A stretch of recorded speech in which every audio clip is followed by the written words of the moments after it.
Hello বন্ধুরা, তো good afternoon. তো আমি ইঁচড় চিংড়ি বানাবো। তো ইঁচড় চিংড়ি রেসিপিটা তোমরা পুরোটাই দেখো।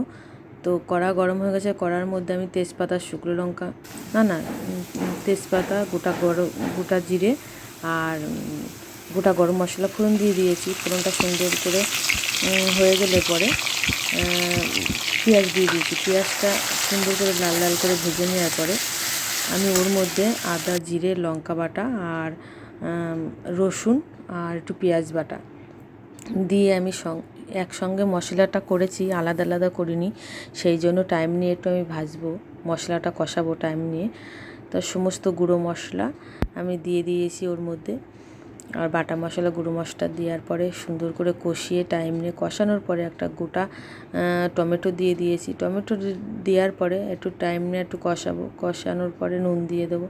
নুন দিয়ে সুন্দর করে একটু কষাতে কষাতে যখন দেখবো মশলাটা কষানো হয়ে গেছে, মশলার থেকে সমস্ত কাঁচা গন্ধ চলে গেছে, তেল বেরিয়ে এসছে মশলা দিয়ে, তখন আমি ওর মধ্যে ইঁচড়টা দেবো। তাই ইঁচড়টা বন্ধু আমার হাতে টাইম নেই বন্ধুরা, তো আমি ভাজতে পারিনি। একটু ইঁচড়টা ভেজে নিলে খুবই সুন্দর হয়।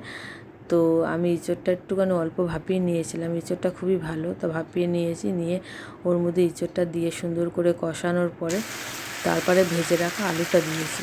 আমি ভেজে রেখেছিলাম আলুটা দিয়ে দিয়েছি। দিয়ে পরে আর একটু টাইম নিয়ে কষাবো। আলু আর ইঁচড়টা সুন্দর করে আমি টাইম নিয়ে কষাবো, অনেকটা টাইম নিয়ে কষিয়ে তারপরে ভেজে রাখা চিংড়ি মাছগুলো দিয়ে দেবো। চিংড়ি মাছগুলো দিয়েও সুন্দর করে কষানোর পরে আমি টাইম একটু কম আমার হাতে, তাই জন্য আমি গরম জল করে রেখেছি। গরম জলটা দিলাম যে তাড়াতাড়ি ঝোলটা যাতে ফুটে যায়, কারণ আমার বন্ধুরা খুব দেরি হয়ে গেছে আজকে।